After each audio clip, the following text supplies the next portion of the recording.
दोस्तों, जब कोई भक्त अपने घर के छोटे से मंदिर में या किसी प्राचीन देवालय में भगवान के सामने भोग की थाली रखता है, तो वह केवल अन्न नहीं अर्पित करता, वह अपने जीवन की भावना, अपनी श्रद्धा और अपने भीतर की स्थिति को भगवान के चरणों में समर्पित करता है।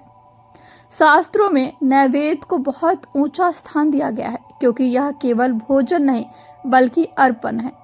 और अर्पण का अर्थ है अपने अहंकार को भी उस थाली के साथ धीरे धीरे नीचे रख देना। इसी नैवेद्य के नियमों में एक बात बार बार देखने को मिलती है कि भगवान को जो भोग लगाया जाए वह सात्विक हो, शुद्ध हो और इंद्रियों को उत्तेजित करने वाला न हो। भगवद गीता के अध्याय 17 में आहार के 3 प्रकार बताए गए हैं, सात्विक, राजसिक और तामसिक।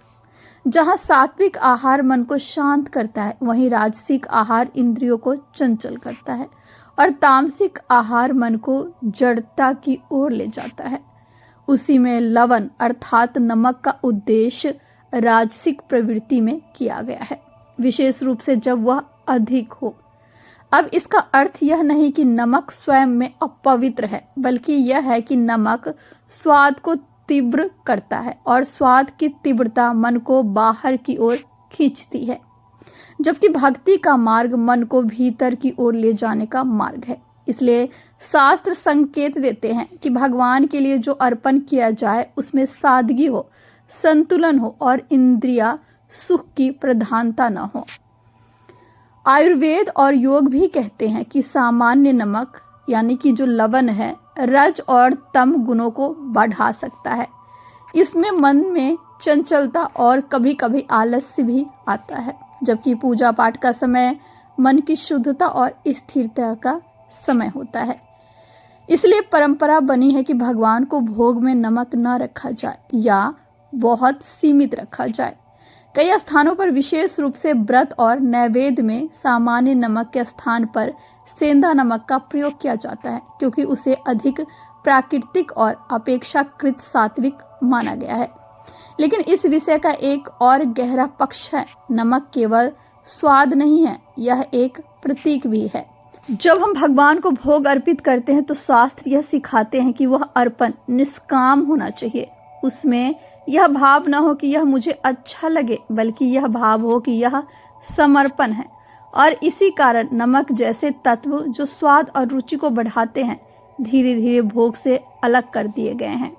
अब यहाँ एक बात बहुत स्पष्ट रूप से समझ लेना आवश्यक है।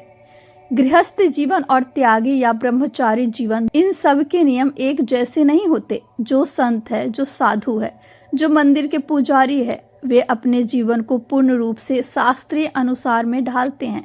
उनके लिए इंद्रिया निग्रह और सात्विकता सर्वोच्च होती है। इसलिए उनके द्वारा किया गया भोग और उनके नियम अधिक कठोर और शुद्ध रूप से होते हैं। लेकिन एक गृहस्थ जो संसार में रहकर अपने कर्तव्य का पालन कर रहा है, उसके लिए शास्त्रों में माध्यम मार्ग बताया गया है। वह अपने दैनिक जीवन में हर नियम को पूर्ण रूप से नहीं अपना सकता, क्योंकि उसे परिवार, कार्य और समाज सबका संतुलन रखना होता है। इसलिए यदि कोई गृहस्थ साधारण भोजन बनाकर भी सच्चे मन से भगवान को अर्पित करता है, तो वह भोग भगवान स्वीकार करते हैं। यहाँ नियम से अधिक महत्व है भाव का। हाँ, यदि वह शास्त्रीय परंपरा के अनुसार सात्विक और बिना नमक का भोग लगाता है तो यह और भी उत्तम माना गया है। लेकिन यह व्याधता नहीं, यह साधना का एक ऊंचा रूप है। अंततः शास्त्र हमें बांधते नहीं हैं, वे हमें दिशा देते हैं। वे यह नहीं कहते हैं कि यह करो या मत करो, वे यह सिखाते हैं कि क्यों करो। और जब यह क्यों समझ में आ जाता है तो हर नियम अपने आप सरल हो जाता है। तो अब जब आप भगवान के सामने भोग की थाली रखें तो एक बार अपने भीतर देखिए, क्या उस थाली में केवल अन्न है या आपका मन भी उसमें समर्पित है? क्या उसमें स्वाद की चाह है या समर्पण की शांति है? क्योंकि भगवान को कभी भी इस बात से फर्क नहीं पड़ता कि उसमें नमक है या नहीं। उन्हें फर्क पड़ता है कि उसमें आपका भाव कितना सच्चा है। अगर भाव शुद्ध है तो साधारण अन्न भी प्रसाद बन जाता है, और यदि भाव ही शुद्ध नहीं तो सबसे उत्तम भोग भी केवल भोजन ही रह जाता है। और शायद यही इस परंपरा का वास्तविक संदेश है कि भक्ति में स्वाद नहीं, समर्पण होना चाहिए, इच्छा नहीं, श्रद्धा होनी चाहिए, और सबसे बढ़कर मैं नहीं, केवल आप होना चाहिए।